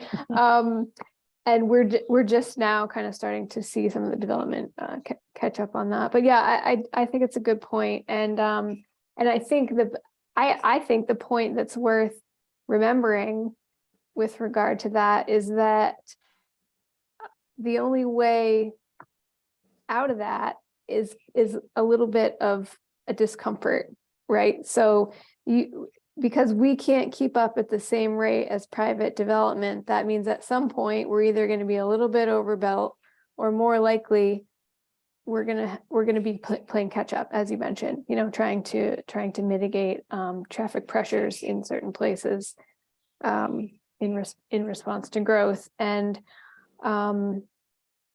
I think impact fees, are we attached to the impact fee model? That's a big question, but I'm just throwing it out there. Yes. That's a good question. I guess what staff is hearing is that council is looking for us to Okay. continue with the traffic impact fees. I don't know if you've had other conversations, Nick. I guess that's what we're hearing. I think we have to be more aggressive with our impact fees, and I think it's also a high priority to get them set straight because of the amount of development we're seeing in the community. And I think that push for prioritizing it is in part because I think there is an overall sentiment that we are a little too far behind the 8 ball when it comes to some of these traffic and pedestrian ways and whatnot. And I think the community's kind of been verbal about it too, which is, they want these improvements. So when it comes to prioritizing that versus continuing on in development, I think the council in general, as we've seen with some of the work on the GMO, I think we're heading towards the fact that we want to be probably leaning more towards the side of making the public happier than we are the developers happier at this stage. So I think that's probably a fair statement. I don't think anyone is at any point have I heard anyone say moratorium until we catch up. That's not it. I think what we want though is probably some more aggressive impact fees, and we want to see them go in place quickly, and we want to see I think we want to see the implementation and the infrastructure improvements at a faster pace to help alleviate some of that public outcry. Is that probably a fair assessment for anyone that's been hanging around some of these meetings? Yeah, I guess for staff's point of view, though, as we start developing these, and maybe Bill could speak to this because he probably has been dealing with traffic impact fees in Scarborough for more than the rest of us. That my understanding, like with any of these impact fees, staff's going to come up with a project and a cost associated with it, and then we're going to project out in order to have those escalated costs when we actually go into construction. And then you start breaking those into trips. That number is going to be shocking. I'm just going to throw it out there.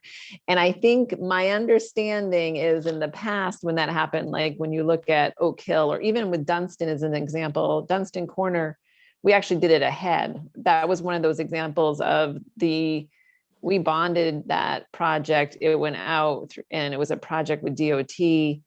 And now our impact fees are paying back the town. So we went ahead and now we're getting paid back.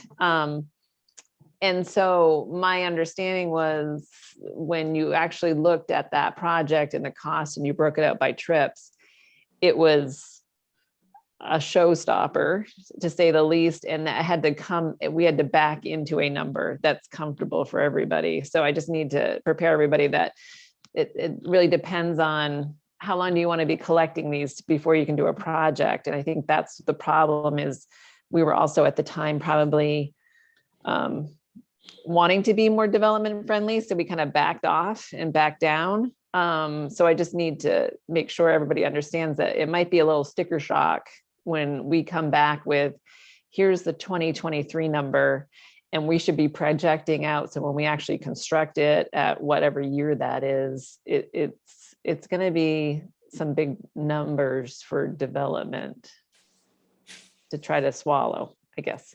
Just making it so expectations are out there.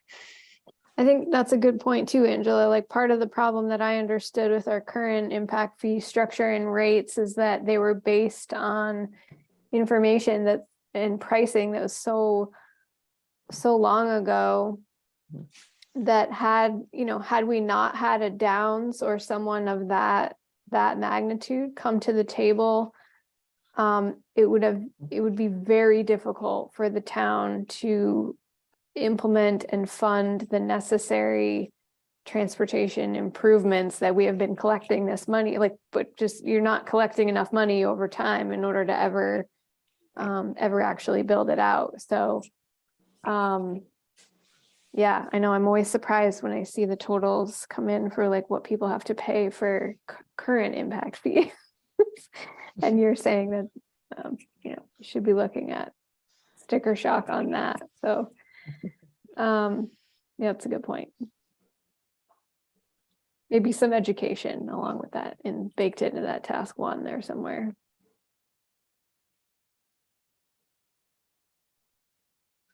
Tuck, your hand is up. Sorry. Thank you. I was just going to say, I was going to ask about the impact fees and sort of how they evolve. So everything that you and Angela just shared was really, really helpful to me.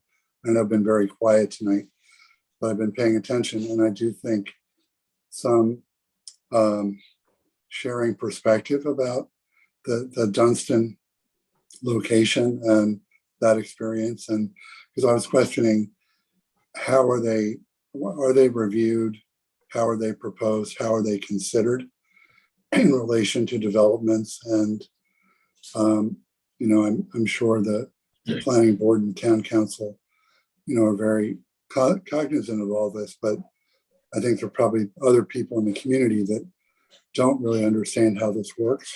And so I'm glad to hear that they're being examined and these considerations are being considered as we go ahead. So thank you.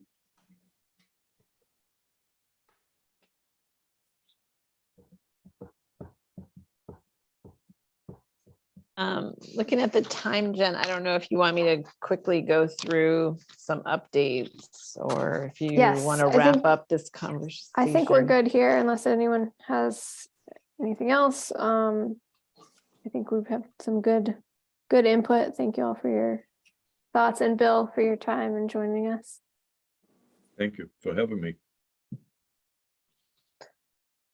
So because we're after 8, I will go very quickly through some updates. I know one of the things that we're trying to start doing a little more was between committees, kind of giving some updates on other committees, just because there's a lot of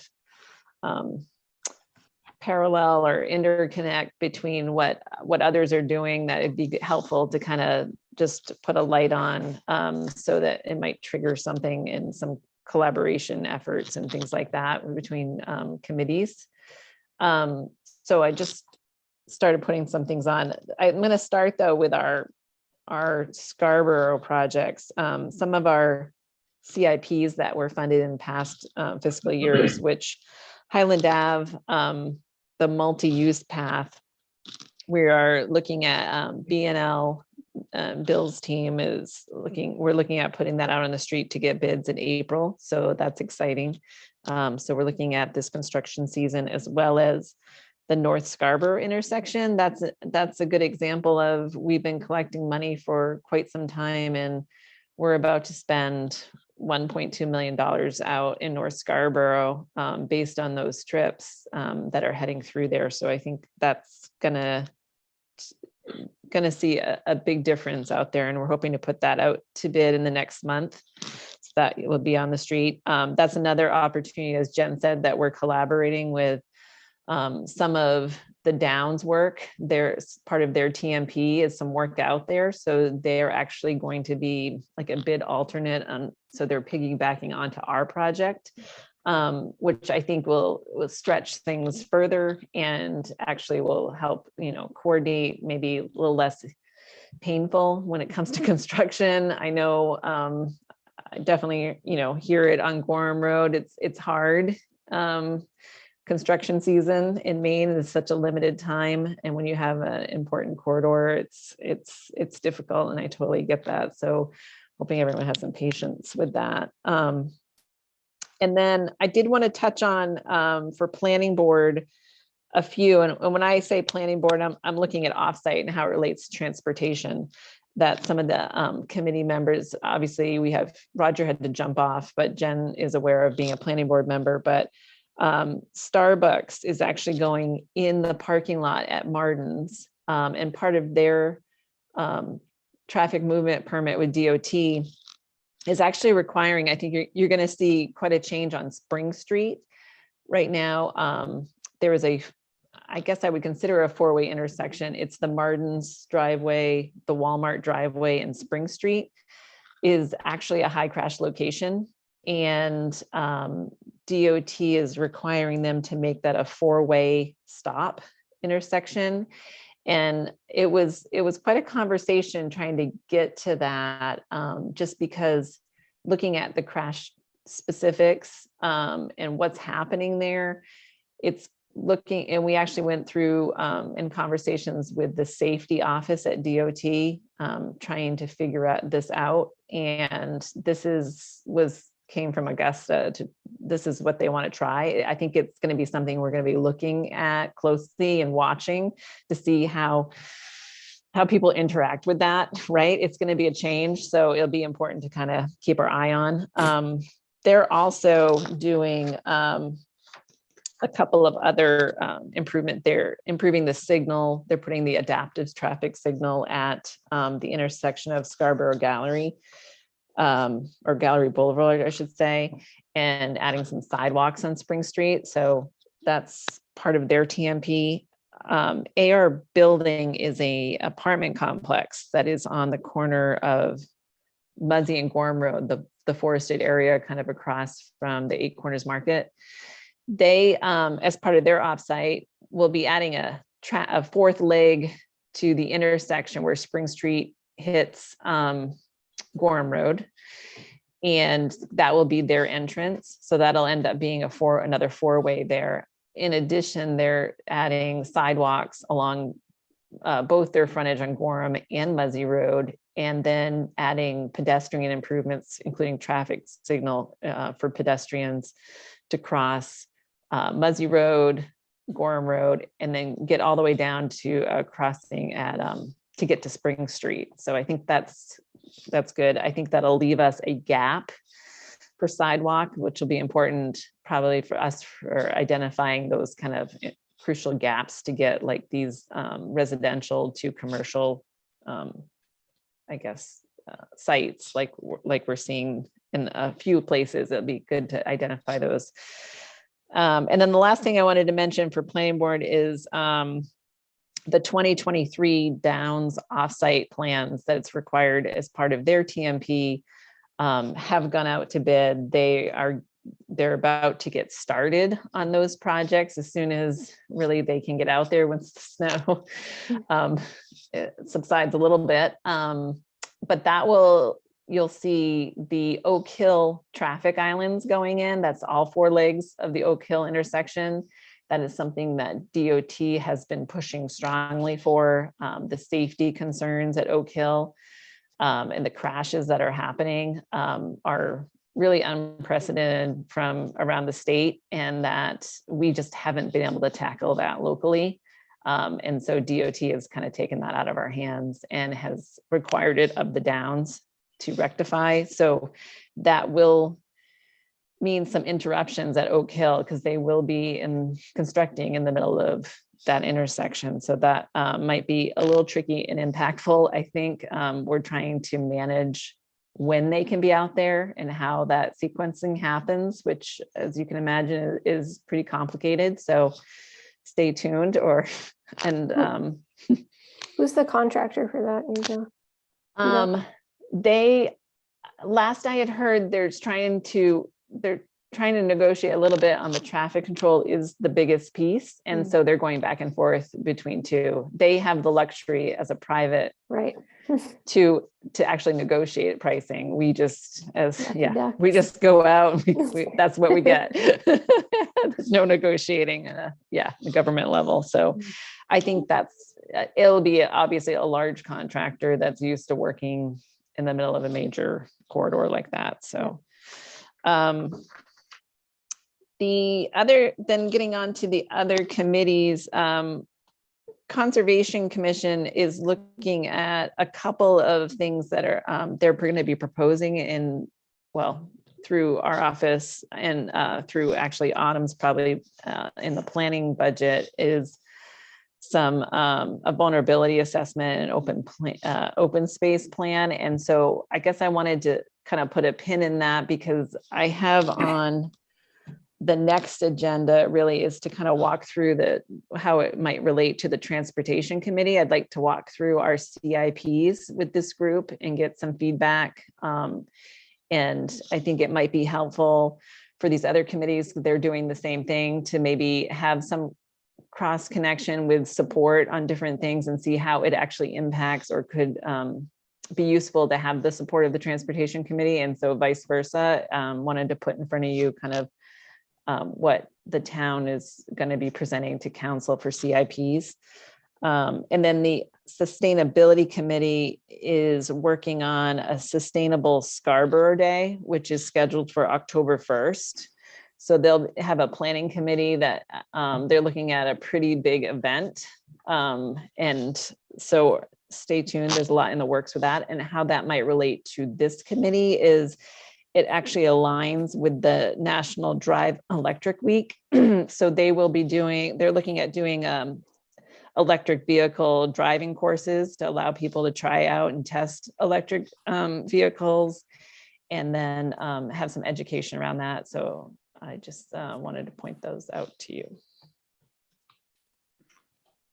I have a quick question for you. There was a little bit of press around a couple months ago, maybe, around the Eastern Trail connection project being ready to go to bid. And I read somewhere by the end of January, and then DOT's always eagerly awaited work plan came out at the end of January, and I did my digging, and it looks like it's slated for an October bid. Is that real, or do you know anything else about that? Okay, so there's a few surprising things in what you said. I will say, yes, I saw the press that went out. That was unfortunately a little premature. And so I got the same kind of feedback, was everyone's very excited. Unfortunately, we were still dealing with right away. I will say we are wrapping up right away. And I know we've been saying that for months and months and months, but we're at the finish line. And I would be surprised, and I hate that this is recorded, but my understanding is that we'll be going out to bid Give a early range. summer. Give a range. Early Yeah. summer. I think Okay. October is surprising. We said October. Okay. That sounds like I don't- what we thought, what we were supposed to be out last October. So maybe they just Oh, okay. changed the Maybe. date, the year on it or Let's push something. it out a year. Because I guess I'd be surprised if we get all the way to October. I think the right of way has been extremely challenging, but we're actually at the finish line with that. So it's got to get better. Okay, cool. Yeah, no, but I'm glad you asked to kind of clarify. And I will keep this group posted, because as they're finalizing the plan now and getting the bids and specs together. And once I have a date on when that goes out, I will definitely share it with this group. Cool. Anything else? We did get public comment. Mike Daly, who's usually here, did provide us thoughts around the topic that we're talking about this evening. Shared it with Autumn and myself. I know I forwarded it along to Jen. I can forward it to the group and make sure his comments are received. I think we did receive I them. think you did. Oh, I think he did send it to yeah. everybody? Okay, Yeah. or I did. Okay, but You he did, yeah. he did late Monday night, so I didn't know if late last night, so, okay. Great. Okay. And do you, we were on a every other month schedule, but if it makes more sense for us to meet in March, I'm happy to do that and go over the CIPs that might be coming out. Since we have the topics anyway, that's up to you guys. I know we talked about filling, as things come up, we can meet on those months. And so it's completely up to this group. What do you want to do? Sure. I think I seem to think that meeting more frequently with shorter agendas is easier. Yeah. Yeah, I support meeting in March and meeting more frequently. Me too. Great. I will not be available in March. Unfortunately, I have to be in Spain then. So Oh. I will miss that meeting. Also, Nick, not to put you on the spot, but I was looking at council goals too, and the traffic transportation related ones. And so maybe it's worth having a conversation with this group around that as well. I know one is, the goal is for council to support our transportation study, this committee specifically and transportation study that we're working on. So that's very helpful. Yeah, but- the other one is the middle school in and out situation, trying to find another way to get in and out of the school campus. Nick, That might be a after- really tall task. After running into you there last night, I have an email half drafted for you on that. Okay, good. She has a solution already. There I you know, go. I'm just like, basically it's hard. It's That's my going to be email. really difficult to try to figure that one out, but I do think it's possible. I also think it can be, that goal can be impacted by where the potential new school site would be. So I think there's some other pieces that have to fall into place before we can get real serious about that one, but I'd like to put it on the radar at least. Great. Appreciate that.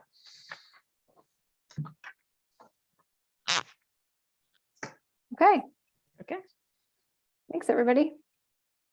Thank you. So I just wanted to clarify, because I'm going to give council an update at our next meeting, which is tomorrow night, I think. No, it's not tomorrow night, is it? It's tomorrow night. I'll pull up my calendar. It's a very, very crowded calendar.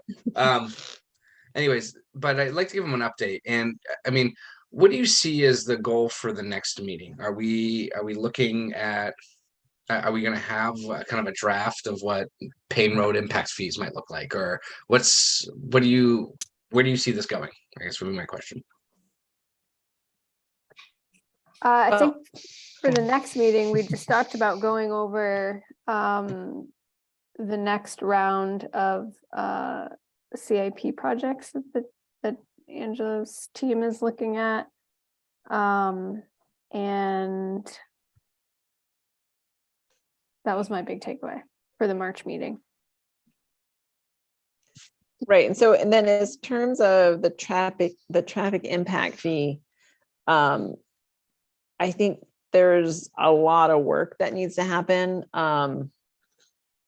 that we need to fit in to our schedule. So I think essentially we'll have to do a design and cost estimate and then analysis to try to how you convert that. So that is definitely not going to be at the March meeting. But it's definitely something that I just need to work through also with Autumn and Tom, trying to kind of pin down what that schedule looks like. Because as Bill had said, we first went out to our consultants to say, okay, we want to streamline this. How fast can we do this? And we just don't have money in the operating budget to get a consultant to do that quickly. So we're kind of struggling a little bit to try to meet a timeline as quick as possible. Is it your intention to pitch that in the next budget cycle to have the money for that, or are you looking in other avenues of obtaining that money outside of the budget? Whether different, how do you propose you're going about that? My understanding in our internal conversations is that we, like I said, the low hanging fruit stuff, it's not going to happen in a month or two, because it needs somewhat be fully baked so that it can stand up and say to a developer, here's what you're paying for. You're paying for this specific project. Your money's going for this to this many trips. And so it needs to be able to be justified, right? So there's a little bit, but that's months. That's not a year, that kind of thing. So some of those, I'm going to call it the easier ones. There's also development that's doing some of that work for us that's coming in the next few months. And then next year, the Downs has to, like I said, has to do one. So I would guess that we would try to have this year, I think at least 2 this year, and then another, you know what I mean? We keep building, and then we're at another 2 next year. And so I would think in the next after this transportation study we've gone through, next budget cycle, you will be seeing a request from either planning or engineering to talk about really engaging the consultants to ramp that up at a higher level. But right now, we're tasked with trying to do what we can quickly in-house. Does that make sense? Okay. And I don't know what Autumn may have a different perspective. No, Angela's right. I was just gonna say, I think timing, we're hoping to have the preliminary design like the end of April, May-ish, and then we have to get with consultants to actually get the trip cost. And then hopefully get an ordinance in front of council June, July timeframe. That's the goal for the first two easy ones. And then in the planning CIP, you'll see traffic impact analysis phase 2 requests, so we can further do the cost estimates for the additional intersections and areas that we want to add after the transportation master plan is complete.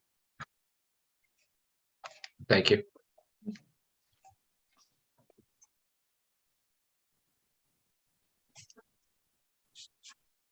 I keep trying to convince Bill to just give us his best guess, and he won't do it. Imagine.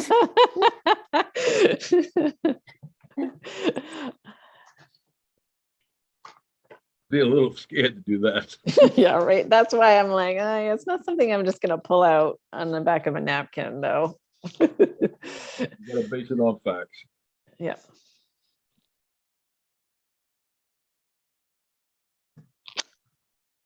Okay, I think, is that it? Anybody have anything else? I'm good. Thank you. Great. Motion All to for adjourn. adjournment? Second? Yes. All in favor? Aye. Aye. Thank you, everyone. Thank you, everyone. Thank Safe you. travels.